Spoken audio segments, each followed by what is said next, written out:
Good morning, everyone. My name is Evan Wollstonecroft. I am our program manager for Texas Rural Funders, and thank you all so much for joining us this morning for our community webinar on disaster planning and readiness in rural Texas. We're calling it Weathering the Storm.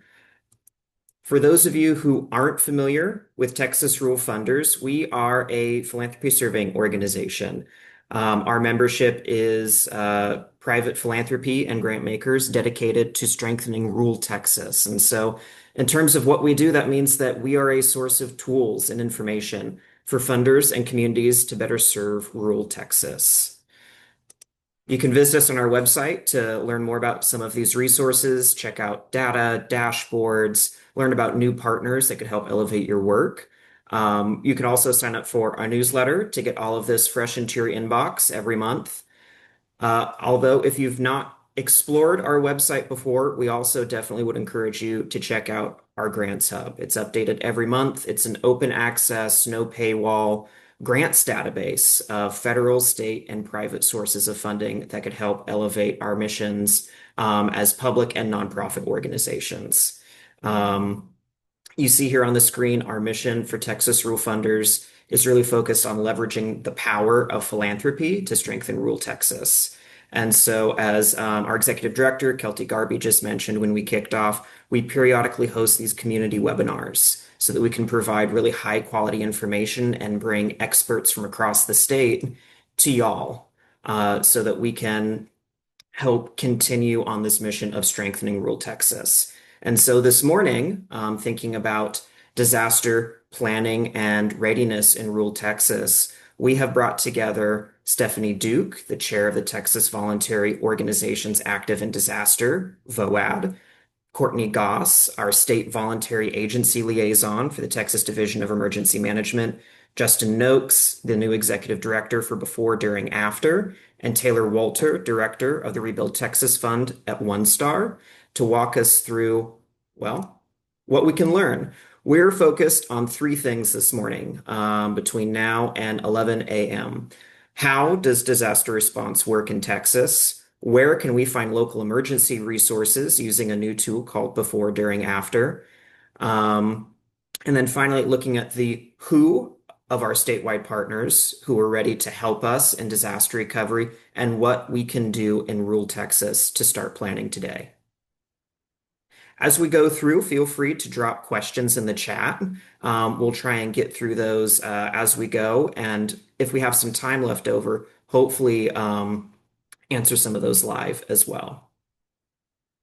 So we're going to get started with how disaster response works in Texas. And for that, I'm going to bring on Taylor Walter from One Star.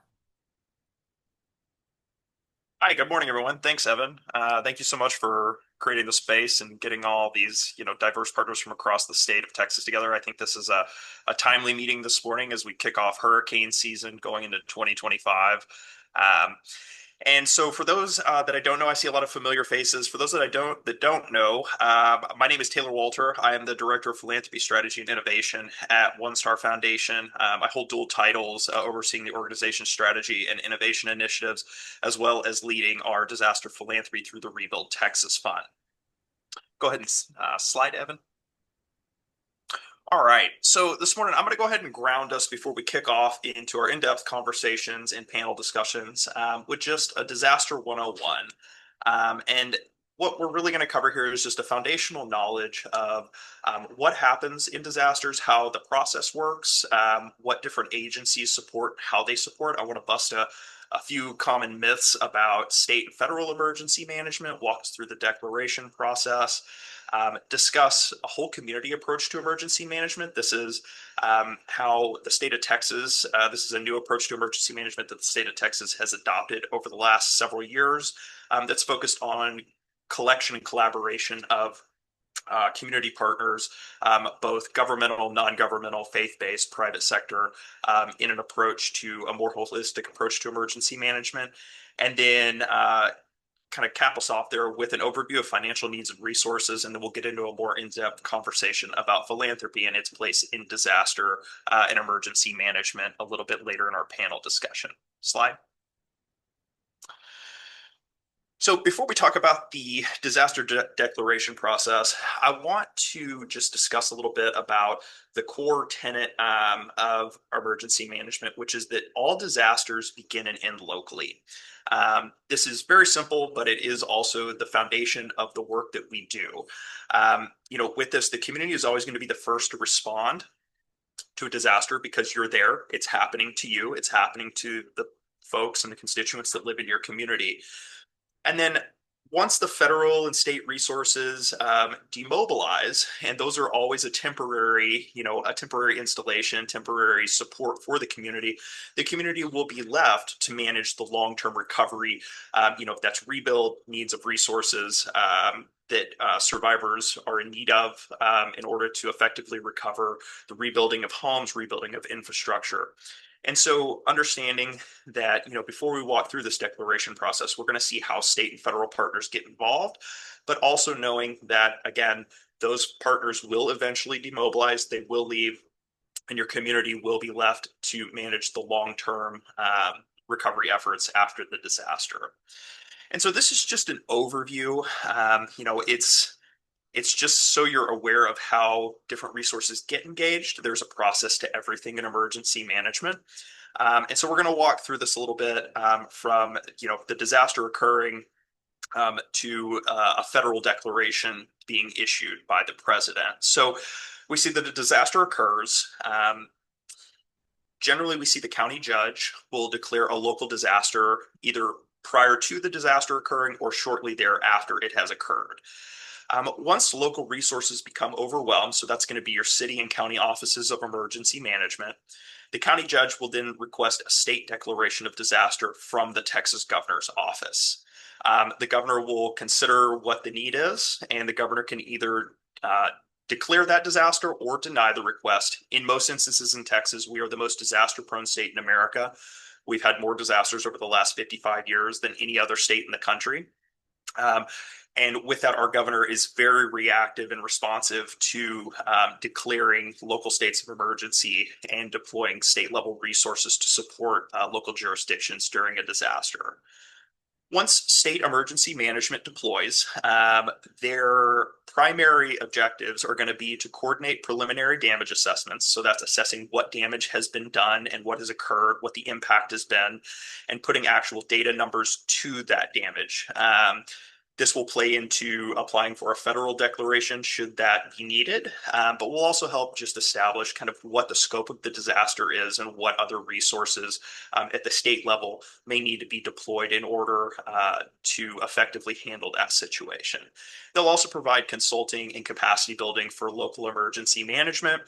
So local emergency management, oftentimes in Texas, we see, outside of our major metro areas, an emergency management office can be one individual that can become overwhelmed very quickly should we have a sizable disaster. And so the Texas Division of Emergency Management, which we're so happy they're here presenting with us this morning, and Courtney is generally the primary point of contact, her and her team for local offices of emergency management when they do become overwhelmed.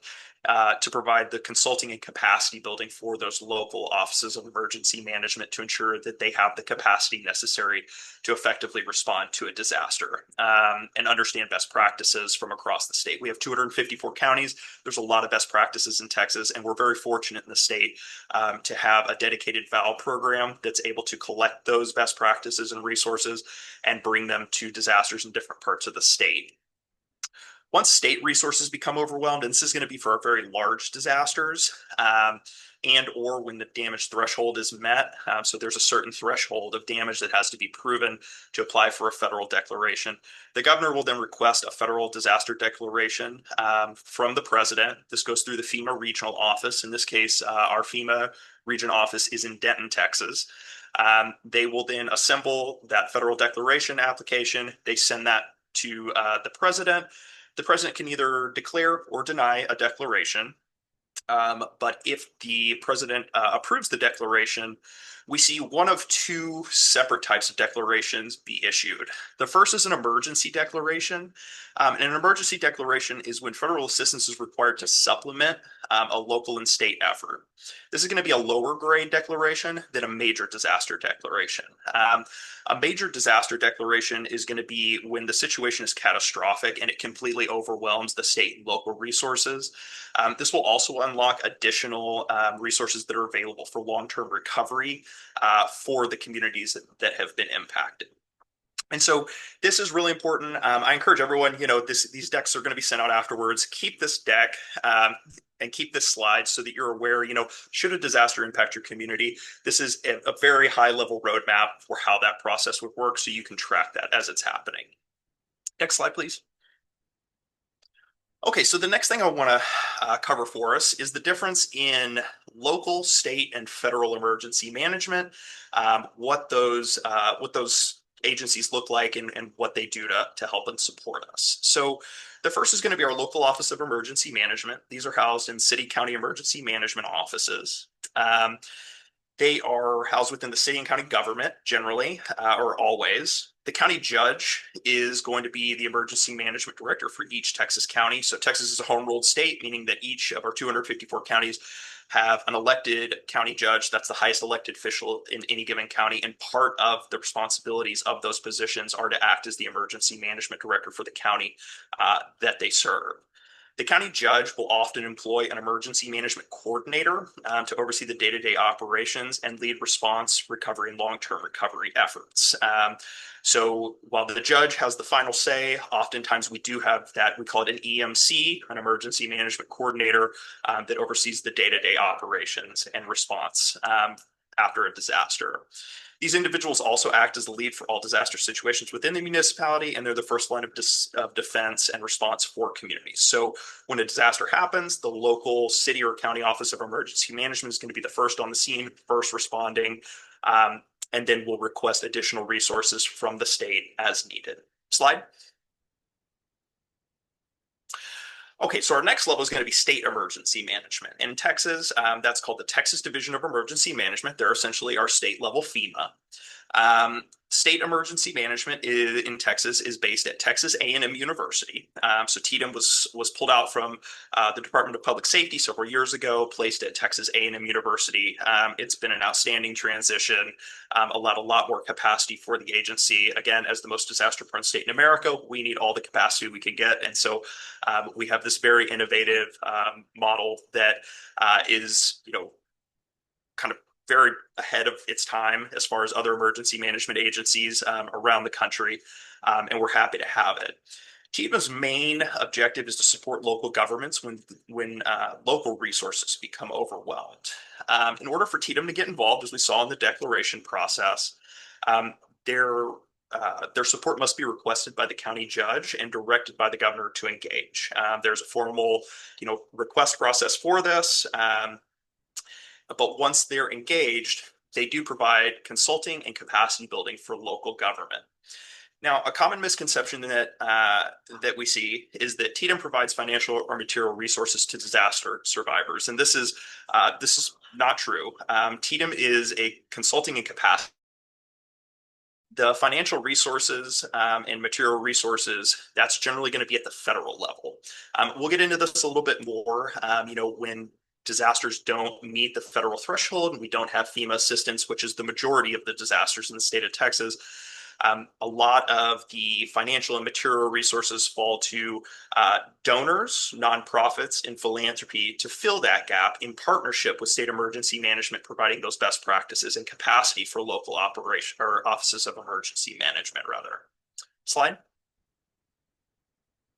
And then finally, we arrive at the Federal Emergency Management Agency, or FEMA. We've all heard of FEMA. FEMA is housed under the Department of Homeland Security within the federal government. They operate on a regional structure. So in Texas, we're covered by Region 6 FEMA office, which is housed again in Denton, Texas. FEMA supports state government when resources become overwhelmed. So just the same way that local offices of city and county offices of emergency management become overwhelmed, some disasters are so large that the state office of emergency management can become overwhelmed or lack capacity to respond effectively. In that instance, FEMA comes in and is able to provide that assistance, provide that capacity, as well as financial and material resources. In order for FEMA to be engaged, their presence must be requested by the governor and approved by the president. Um, and a common misconception about FEMA is that FEMA will fund 100% of recovery and rebuild expenses for disaster survivors. And this is also not true. A max benefit for a disaster survivor who is uninsured and has lost everything is $43,600. And so there is a cap on the assistance that FEMA can provide. We hear frustration about this a lot, that FEMA needs to make us whole when really they're not structured that way. And that's not how their assistance works. A large part of FEMA's financial assistance that they provide is for public assistance, which is more for infrastructure focus. Um, but even then, for city and county governments, there is a 75-25 cost share split for that FEMA assistance in most cases. Slide, please. Okay, now we're going to switch gears a little bit, understanding the structure of emergency management and talk about a whole community approach to emergency management. So this has been a transition over the last several years, I've worked closely with Courtney to educate both the nonprofit and NGO sector as well as the governmental sector about this approach to emergency management. And so generally, in traditional emergency management, the emergency management coordinator was kind of the czar of a disaster. They were expected to do everything and be everything for a disaster. We realize that that is not sustainable, and it's not the most effective way to do it. And so, over the last 5 to 7 years, we've been transitioning to a whole community approach, which encourages emergency management agencies to leverage residents, emergency managers, organizational and community leaders, and government officials to support the overarching needs and bring together the collective resources of a community to address the needs of that community after a disaster. And so this will include engaging, nonprofit sector, private sector, faith-based sector, and churches, disability organizations, the general public, local tribes, should they exist in the region, and state, territory, and the federal government to leverage the entirety of the resources of the community to make sure that we have a more cohesive and holistic recovery from that disaster. Slide, please. And then I want to go ahead and cap us off here before I hand it over to Justin with just an overview of the financial needs and resources that arise after a disaster. So the total disaster expense is broken down into two macro categories. That's going to be your short-term factors and your long-term factors. Short-term factors being the response, the part that we all see on the news, helicopters, boats, rescues, search and rescue, sheltering, the initial kind of surge after a disaster of needs. And then the long-term factors. So getting critical infrastructure back online, and then services, things that are necessary to survive and live in the community. And then we focus on the rebuild and getting folks back to a new normal who may have sustained significant damage or destruction from the disaster. Our first line contributions for financial needs and resources after the disaster are going to be federal support like FEMA and the Small Business Administration. So that'll be FEMA assistance. And then SBA has disaster specific loan programs, both for small business, but as well as they also provide loans for individuals to rebuild homes after a disaster. It's a cool structure that SBA has. They're a very big player in the disaster recovery game. In state and local government, they're primarily going to be focused on infrastructure and services. So getting, your roads and bridges back online, getting the electricity, clean water, the things that we rely on to be able to effectively live in that community. Then we have private insurance, which will be focused generally on survivor and individual needs as well as business needs. Should the insurance policy cover the disaster that's happened? And then nonprofits and faith-based organizations, which will cover the survivor and individual needs a lot of times through different routes and types of assistance. Then unmet needs that we see after these disasters are going to be, again, that federal assistance is capped at $43,600. If you've lost, if you were uninsured or significantly underinsured from a disaster, $43,600 isn't going to get you very far. So you're going to have a large unmet need after that that has to be met through philanthropy, nonprofits, and other, fundraising, long-term recovery group, and case management initiatives. And then many people find themselves underinsured. Most people are underinsured for a total loss of their home and contents of the interior. And so even after the insurance policy cashes out, there's still generally going to be a fairly sizable unmet need. And then just understanding that state and local government have limited resources available. And so a lot of the need will fall to long-term recovery groups, nonprofit, and philanthropy to meet those needs long term. And that's going to conclude us just on the foundations. We'll dig much deeper into all of this in our panel discussions, but I'll go ahead and hand it back to Evan. Thanks, Taylor. Appreciate it. Folks, moving on to part two, where can we find some local emergency resources using a tool called Before, During, After? So I think Taylor encapsulated it pretty well. When we're thinking about this whole community approach, what are the resources we already have within our community that can help organizations, small businesses, and individuals understand some of the tools, the partners, the things that we have in our community that we can start planning around right now. And so it is my pleasure to bring on Justin Noakes to walk us through a tool called Before, During, After. Hey, Evan, good morning. Thank you so much for the introduction, and kudos to Taylor for the overview of disaster space. That's about 20 years worth of information boiled down in about 6 slides. So great job. Excited to be here today. My name is Justin Noakes. I'm the executive director for Before, During, After. And as you saw on Taylor's presentation, ton of information, a lot of great resources have been built over the last, umpteen years to make, the state of Texas a more resilient place to live. We've had our fair share of incidents that have really helped build, our disaster management program. Local level at the city, county, statewide, Texas is the best in the United States at really disaster response. And I think from that perspective, public safety being our first priority, we've done an amazing job.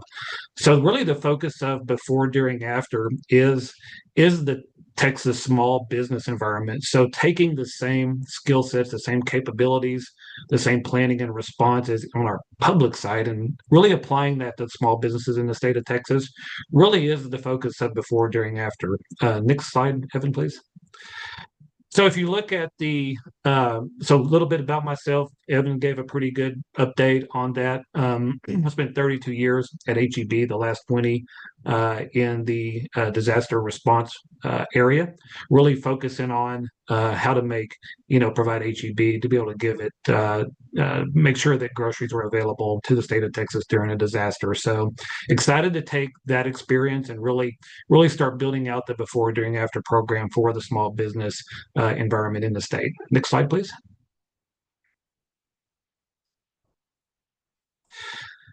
So really, what is the opportunity? Evan, if you'll just click through all these, we'll go ahead and move through them. Really, small businesses in the state of Texas make over 99% of businesses in the state of Texas, which employ nearly half of the people in the state of Texas. So with an economy which is the 8th largest in the world, being able to have resources to provide small businesses during times of disaster is critical. And so Before, During, After is the starting point to provide that for our business community. Next slide, please.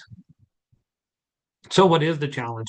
Anytime that there's a major disaster, and we've all been experienced through the disaster, it really is nearly 40% of these major disasters result in businesses never opening again. And if you layer on another 25% of that will fail within 1 year, that's over 65% of businesses impacted by a major disaster like Hurricane Harvey fail to open within that first year. And so, as Taylor mentioned, we're the most impacted state in the United States with disasters. And the fact that we're having more than billion-dollar disasters every 17 days in the U.S. just adds to the complexity of the disaster landscape within the state of Texas. So how are we going to fix this? What are we going to do? Excited to announce Before, During, After. We actually kicked off the application last year in June.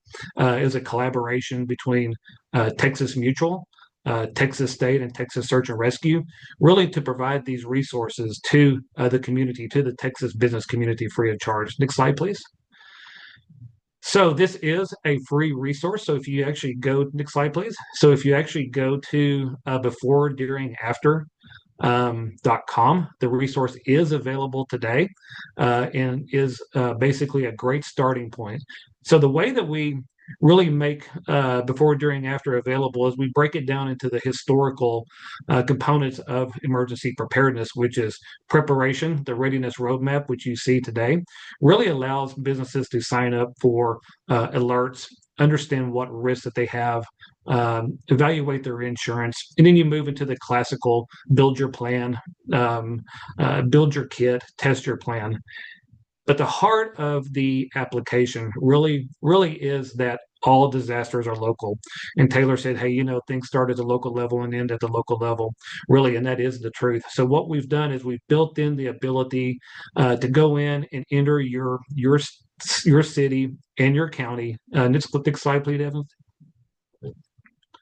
And so what this does, so the first step is really to key in your city and to key in your county. And then that filters through the entire application. It allows you to sign up for emergency alerts within your community. It also allows you to have access to all the resources in your community around emergency management. So next slide, please. So when you're looking for resources and you're trying to figure out what is the most relevant resources to where I'm at, before, during, after brings those resources to the top of the list. And that's one thing that we keep hearing from the business community across the state is give me one place to go where I can find all resources as it relates to emergency management or business continuity. It gives me all the information I need at my fingertips where I don't have to go to a bunch of different websites. So from a planning perspective, in the readiness roadmap, it brings everything to the business user. The information hub, it brings everything relevant and local, which includes updates from your local Office of Emergency Management, police departments, fire departments, local news stations. If you're also looking for information on your child's school, the ISDs are local as well. Then you move over to the classical weather. So you no longer have to determine, hey, what is my National Weather Service office for my location? We bring that information to the top. And one of the things that's really new to the application that we're really excited about is that utilities are really starting to provide their outage maps. And so now with this tool, we're able to bring your local power company website information to you and to see those outages. Transportation, what's going on with the road conditions is really, before, during, after brings that to the top as well. DriveTexas.org is a great resource. So we bring that into the app as well as Waze. So we're looking at road conditions not only from hey, what's being reported from TxDOT, but also what's being reported from a crowd sharing application. And then aid, what aid is available in your community? How can you give back to your community and things like that?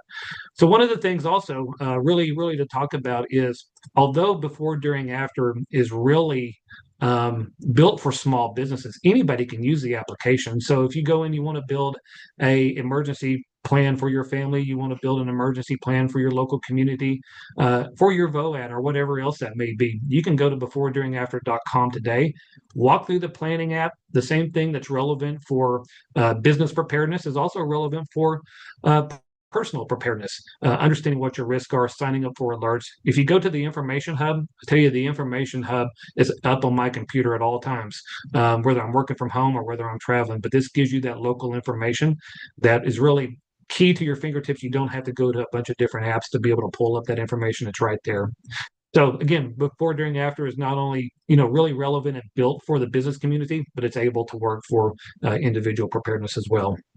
So in recovery, we're going to talk a lot about recovery today, so I won't spend a lot of time, but really from a business perspective, the recovery portion of the application is really focused on insurance. And so insurance for a small business is very important. It's also very complicated. So as anybody who knows who has an insurance policy, especially if you have a commercial insurance policy, it really is difficult to be able to go in and understand what your coverages are. It also allows you to go in and understand what the claim process is. So better understanding your claim process, better understanding what your coverages are, really help facilitate and really help enable you to go in and have a successful claim during a disaster and responding from a disaster. Also, community support. A lot of our businesses depend on the community every single day. That's our customers. That's their customers. So how can they give back to the community during times of disaster? We really want to figure out how to take care of our customers, not only during blue skies, but also, during an incident and when an incident may occur. So it gives you some ideas of how to go in and really provide that community support. Next slide, please. So what makes before, during, after different? I mean, there's a lot of planning apps out there. There's a lot of ways to go in and build a plan. But I think really, if you really hang your hat on the main cornerstones of before, during, after, it's all disasters are local. Really being able to key in your city, being able to key in your county, bringing that information to the top of your page really does make a difference, because that information based on where you're located from your local office of emergency management makes all the difference in the world, gives you the information you need to run your business. It also, again, we heard from our business community that they want to be able to go to one location. They want to be able to, do all their planning, see all the information. They just don't have time to go through multiple websites or multiple locations. Another thing is our strategic partnerships. I did see that there's a lot of cities and counties on the call today. We're excited to be partnering with local offices of emergency management to serve as that business resilience application. We did sign an MOU with Wise County in the city of Decatur. So we are their official business resilience application for their community. We're rolling out that program as we speak. Getting ready to deploy the application in the Coastal Bend. We worked with the Coastal Bend Council of Governments to really say, hey, how do we integrate better into the Coastal Bend? So being able to have this capability during hurricane season for businesses is a must have. So being able to integrate within groups like this, super excited to be part of the Texas Rural Funders group, and thankful for their support in this program as well. But all things local, being able to have this in one location really is what makes before, during, after a different. So what's next? Real quick, before we go to this slide, you have a question. Yep. That if there are local businesses or organizations that should be listed in the Find Local Volunteer groups, is there a way to request that they be added? Yeah, so that's that's a great question, by the way, and I think that's as we're a very new organization, we're trying to figure out what is the best way to integrate that local feedback. So part of the advantages of having an MOU with before, during, after is we're establishing.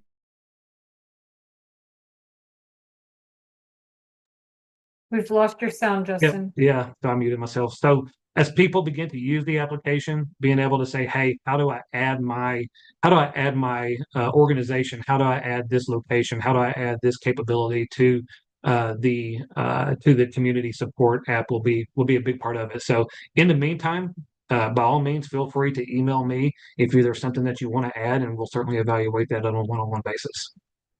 So we continue to refine the app. We're super excited about before, during, after 2.0, which is getting ready to be released before July 4th, which is really bringing this actionable information to the top of the application. So if you go to the app today, before, during, after.com, it walks you right into the planning application, and that's always going to be the cornerstone of the application. But being able to move business to action quicker is kind of where we're moving. So whenever we deploy before, during, after 2.0, we're going to have more information up front, what's going on at your local level from the weather perspective, what are the alerts associated with this weather, and then what are the quick checklists that a business or a individual can do to be able to prepare for the local weather. So excited about that next step, and excited about a continued partnership with local communities as well. So Evan, that's what I got. Fantastic, folks. Justin mentioned it as he was answering the question about how we can add more partners, but we will be sending and including these slides with Justin's contact info if you'd like to reach out, talk about resources in your community, if you feel things that should be added for your local area. Thank you, Justin. Really excited to see this tool continue to roll out with more and more partnerships across the state. Included with this presentation, we're going to dive in a little bit deeper with our panelists in the next section. We have just sort of curated a quick roundup of some resources. Again, the slides are going to be going out to everyone, including these links. Justin just walked us through before, during, after for small business and community disaster resources. We also encourage you all to look up at the Texas Rule Funders Grants Hub for sources of public and private support in disaster recovery, relief, and planning. In the next section, we're going to be introducing you to some other statewide partners, including folks through the Texas Division of Emergency Management, and how they connect to other statewide networks like Texas VOAD, like your local council of government, and some other folks on their team that can help with planning and training, including online training programs through Preparing Texas. And with that, we're going to be talking about who our statewide partners are in disaster recovery. So I am actually going to bring down our slides so that we can better see our panelists' faces. All right. We have with us Courtney Goss, the State Voluntary Agency Liaison with TDEM, Stephanie Duke, Chair of Texas VOAD, and of course, Taylor is back on the dais representing Rebuild Texas Fund with 1 star. And sort of just to kick us off, I'd like us to understand a little bit better some of the statewide partners at play. And so, Courtney, I'd like to start with you. If you could tell us just a little bit more about the Texas Division of Emergency Management. What does your team sort of accomplish, do, provide in statewide disaster response? Absolutely, Evan, and thank you again. Good morning, everyone. The Texas Division of Emergency Management, or TDEM, is the state agency responsible for leading Texas's all-hazard emergency management program. As Taylor mentioned, we are part of the Texas A&M University system, and we work across all 254 counties to support local jurisdictions in preparing for, responding to, recovering from, and mitigating against the impacts of disasters. Again, always recognizing that all disasters begin and end locally. So our mission is broad, but it's simply grounded in helping communities stay safe and recover stronger. That means we're not just focused on what happens during or as a result of the disaster. We're truly working year-round on planning, training, and building those relationships that makes our response more effective when the time comes. So TDEM operates under Chapter 418 of the Texas Government Code, and everything that we do is guided by the 4 key principles of communication, coordination, collaboration, and continuity. In my role as the state val, I think I have the best job in TDEM. I absolutely love it. But we strive to bridge the gap between government and our voluntary sector. Excuse me. Supporting disaster philanthropy, community engagement, volunteers and donations management, and long-term recovery. So we work to ensure that nonprofits, faith-based community partners, community organizations are not only included in that emergency planning component, but that they're positioned to lead where they're strongest in times of response and recovery. So Texas is a really, really big state, and we continue to grow as an agency and adjust to the ever-changing needs. One addition has been the addition of the county liaison officer. So we now have over 100 CLOs embedded in Texas counties across the state, and the program continues to grow. These representatives have to live within the community. They're fully embedded in within that local Office of Emergency Management. They're integrated in as it is truly their community. Within the agency, the VAL work, we're a part of the Incident Support Task Force. And so we were created post-Hurricane Harvey through legislation, House Bill 6. And again, really being able to bring recovery into response. Being able to make sure that, again, our communities can recover that much more effectively and efficiently.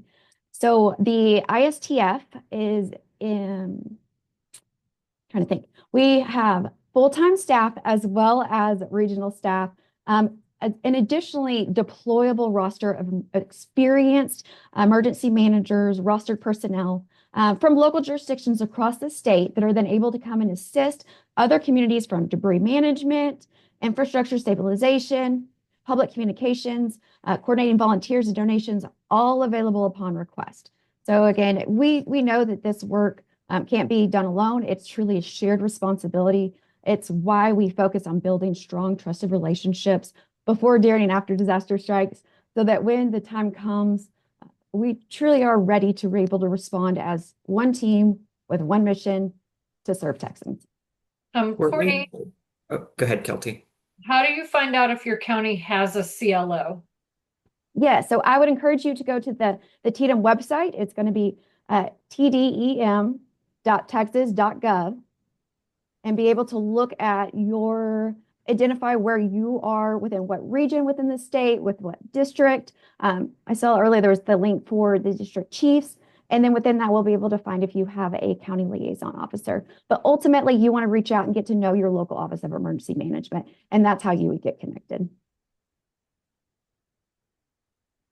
Thanks, Courtney. And actually, I'm going to drop that link in the chat really quick so you can look up your TDEM region, your TDEM chief, and start to dig in a little deeper on who your county liaison officer might be. That is now in the chat. But Stephanie, Chair of Texas VOAD, can you tell us what is Texas VOAD and what does Texas VOAD do? Hi, Evan. Hi, everyone. Thanks for having us here. So VOAD, Volunteer Organizations Active in Disasters. We at Texas, obviously, are the statewide branch, but we are a 501c3 nonprofit that coordinates, right? We're kind of the network that coordinates and facilitates other member organizations. At Texas VOAD, we are all volunteers, have a day job, but we focus on the 4 C's, as Courtney mentioned, in response, recovery, and even preparedness as well. Communication, collaboration, coordination, and cooperation of our member organization. We facilitate that at the state level, supporting, local needs, right? Like everybody's saying, disasters start and end locally. So we always support whatever's going on locally. We have regional VOADs and local VOADs. Obviously, some are much more experienced than others. Gulf Coast, hurricanes, fires going on in Panhandle a lot. But like I said, VOAD is just a network of member organizations that abide to the 4 C's, but provide humanitarian services in a community. And it could be direct or indirect. Mass care sheltering, feeding operations. We have a lot more organizations coming on that provide kind of an indirect service, whether it's technology or even supports for our volunteers, right? Because obviously that's critical on providing support to fill those gaps in the community needs. So that's kind of what we do. We have currently over 80 member organizations statewide, not including our public partners, but nonprofits, community-based organizations, faith-based organizations, anywhere from mass care sheltering operations they support, feeding operations, legal services, just depending on the mission of that specific member organization. But we all help and obviously work a lot with Courtney and One Star in providing that support at the community level. Thanks, Stephanie. Taylor, round us out a little bit with what Rebuild Texas Fund does. What is it? Why does it exist? Thanks, Evan. So first we'll start with a little bit of history. The Rebuild Texas Fund was established in 2017 in the weeks after Hurricane Harvey made landfall. It was a collaborative effort between Michael and Susan Dell, One Star Foundation, and the Texas Governor's Office to establish a philanthropy fund that would raise and distribute $100 million to the impacted communities from Hurricane Harvey. After reaching that mission goal, we raised just over $103 million and granted that out to communities over the next 5 years after the storm. We underwent kind of a retooling and a reimagination of the fund itself. This was really kicked off and made a focus of our work after COVID-19. So after Hurricane Harvey, the fund transitioned to the governor-activated Disaster Philanthropy Fund for the state of Texas. We were activated twice after Hurricane Harvey for the COVID-19 pandemic and the Uvalde school shooting. kind of understanding the evolving dynamic needs of emergencies in Texas. We see, I like to tell folks we have the ability and often do experience everything but glacial events because we don't have any glaciers, and volcanoes because we don't have any volcanoes that we know about yet. But outside of that, we are, we're a very big, diverse state, and we experience a lot of different disasters. And so we undertook a reimagination initiative of the fund and have released the fund going into this year, 2025, with three separate types of support programs for communities after disaster. We have one for for small and medium-sized disasters, so those that don't meet the federal threshold. We have fundraising and grant-making programs for large-scale disasters, thinking the biggest of the big, the Hurricane Harveys, the Hurricane Katrinas. And we also developed the state's first mass casualty-focused philanthropy program, understanding that gun violence is, of course, on the rise and becoming a more prominent issue as we've experienced over the last several years, and making sure that communities have a resource for that. We have transitioned. We are still governor. We can be activated by the governor, but we have transitioned to a more responsive activation protocol that we manage in-house now to ensure that we're able to meet the fundraising windows of a disaster. You have a very short period of time to raise as much money as possible after a disaster before the next one hits and everybody moves on. And we are unique in the sense that we do all of the work that we do at no cost. We hold no administration fees. We have privately funded the back end and our administrative side of our work so that we're able to provide these very responsive philanthropy programs to communities, small and large, across the state of Texas in times of disaster, while holding no admin fees, holding no processing fees or anything from the donation. So we're truly a $1 in, $1 out philanthropy fund. And we're continuing to grow as the needs evolve. We continue to be a very responsive and iterative and agile program. That's it at the core of what we do. We've made sure to build that into Rebuild Texas Fund 2.0. But I think that's the high level overview. We're excited to kick off our 2.0 and be a resource to communities far and wide as they need that fiscal and philanthropic support after a disaster. Of course, thanks, Taylor. Courtney, zooming back to you. So thinking of just the deep bench of experience that y'all have at TDEM, and just through the statewide network of county liaison officers, VALs, district chiefs, et cetera, the full-time and the volunteer folks who work through TDEM to help in disaster, what do you see as the most common gaps that communities face in disaster preparedness? Can you talk to us a little bit about how some maybe cross-sector partnerships can help fill those? Absolutely. So many communities face these common challenges, especially when it comes to disaster preparedness. Some may lack access to the essential resources like emergency supplies, trained or experienced personnel, or again, it might be funding. Others may experience limited coordination between those local community organizations that are all working towards a similar goal. And in some areas, communication systems or technology gaps may make it harder to share more timely, accurate information. These gaps can delay response and complicate recovery, but they can be addressed through cross-sector partnerships. Nonprofits bring such valuable outreach capabilities, local trust, the knowledge. And the private sector can contribute logistics, infrastructure, supply chain support, where local government is responsible for leading, planning, response, and recovery efforts and initiatives within their communities. Every organization has something to offer, whether it's money, manpower, expertise, materials. Something as simple as a parking lot with great traffic flow that can be used for staging, distribution, or drive-through services during response. When we recognize and truly leverage those assets ahead of time, we're better prepared to act quickly, effectively, and efficiently. So the key takeaway, especially on those cross-sector partnerships, is preparedness starts well before an emergency. We really want to encourage you as local leaders within your community across all sectors to build those relationships, clarify roles, and collaborate year-round. The more that we can prepare together, the more effective our response will be when the next disaster strikes. Thanks, Stephanie. I think we have one more question for each of the groups, so I want to get back to Stephanie really quickly for a moment. Can you tell us a little bit more about what it means to be a VOAD member organization? Why are VOADs important?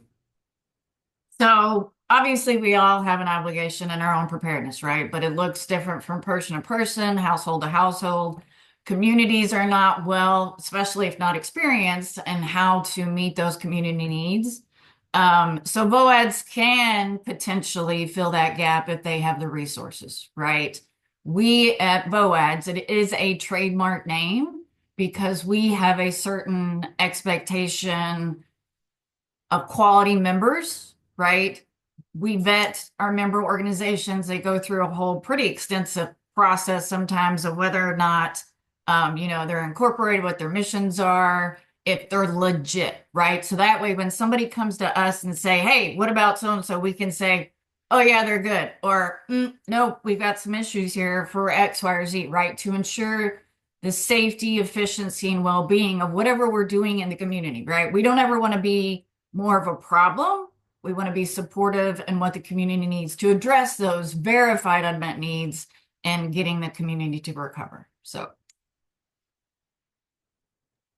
Thanks, Stephanie. Taylor, sort of coming back to this theme of how do we get connected to some private funding opportunities? If most of what we have to work with does begin and end locally, how can we connect to local resources as quickly as possible? Can you walk us through how we should think about maybe building some of that relief funding? Yeah, absolutely. So, if we're thinking about future disasters, and we're planning for what that may look like and how we can support that, with private philanthropic funding, I encourage everyone to connect with your local community foundation, if one exists in your community, or local United Ways or any other fiduciary-based nonprofits that provide funding to, do fundraising and campaigns, and then provide funding or investment into the community ahead of time. A critical question to ask these organizations, because many of them are engaged in, wide ranges of funding initiatives that meet different focus areas. But do they have a disaster funding plan? Do they have a plan should a disaster impact the community? Are they prepared to stand up a fund very quickly? Do they have grant-making programs that are, equipped to handle disaster funding needs? What we see with this a lot of times is and we're working on this right now, for instance, in Fredericksburg, Texas, after the wildfires. We partnered with the community foundation there that we had partnered with after the Uvalde shooting. We raised funds initially for the community and then transferred those funds to the community foundation. But we require them through those funds, and this is something that I encourage to anyone to ask their community foundation or United Way about. We require a community advisory board of non-governmental community leaders that represent the makeup of the community to help guide the funding decisions that are made after a disaster. So ensuring that there is that community voice and community buy-in that can really speak to the needs of the community locally for those funding decisions. And then if a fiduciary doesn't exist, if you don't have a community foundation or a United Way, reach out to Rebuild Texas. We have networks across the state of Texas. We would love to help you identify a local or regional fiduciary organization that can support disaster philanthropy or develop a disaster fund that's ready to go should a disaster impact the community. And if there is an organization, that exists that doesn't have a disaster fund, we can also help them with best practices and the formation of a disaster fund to ensure that they're prepared and ready to support the community after a disaster. If no fiduciary organization exists, then reaching out to us is also the right thing to do because we can help make a plan for that. We can be ready to go ahead of time and have that existing relationship. You're going to hear this from all of us over and over again, but having the existing relationships before the disaster happens is critical. Making sure that we know each other and we're connected prior to a disaster is key to make sure that we're able to, really just like hit the ground running. We don't have to make introductions. We don't have to do formalities. We can just be ready to support the community. And Rebuild Texas has the capacity to provide that support should it not exist within your community. Again, this is different from, a lot of disaster philanthropy funds that folks have probably interacted with in the past, in the sense that we always try to allocate the fundraising and the pieces to a community organization if possible. If someone's already doing this in the community, we don't want to step in and come in and be the statewide fund that's like coming in to compete. We want to support that, whether that's through messaging, whether that's through setting up a statewide fundraising campaign and transferring those funds to the organization that's already doing it. But being connected with your local foundations ahead of time and making sure that they've got a disaster philanthropy plan is critical, and then reaching out to us if you're not sure, or if that doesn't exist in your community, so that we can help make a plan and be prepared and help be that support for you in a time of disaster. Of course. Taylor, I'm going to direct your attention quickly to a question in the chat specifically about the Sinton fires. If you could reply to that in the chat, because I'd like to lob our last sort of speed round question to you, Justin. So thinking about your decades of experience managing HEB's disaster response and preparedness program, can you close us out with some advice that you would give to community leaders who want to get started making their own community disaster plans? Yeah, thanks, Evan. I appreciate that. I think today is a great step, right? Understanding how Texas works during a disaster is a big part of that.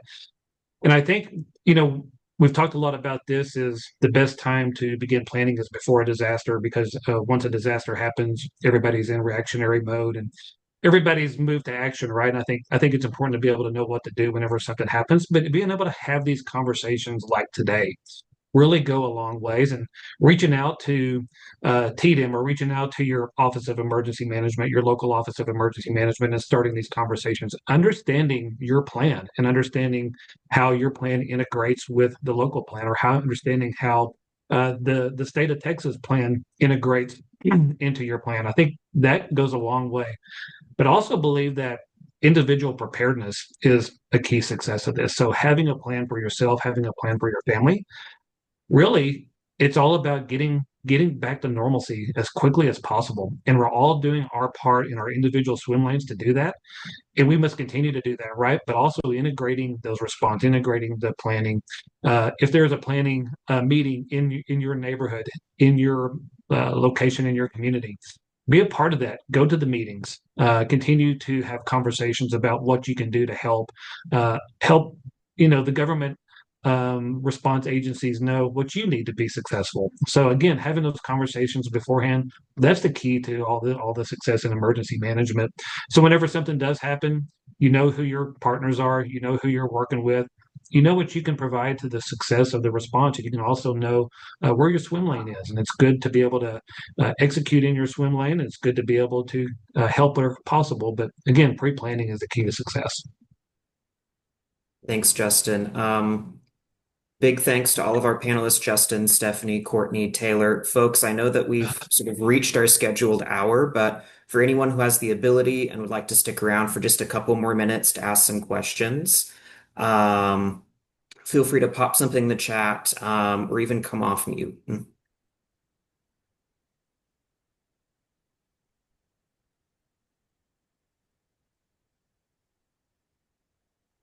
And we will be monitoring chat, and if not, we will send again the slides, and the recording will be available on our YouTube page, and that will be included in the follow-up.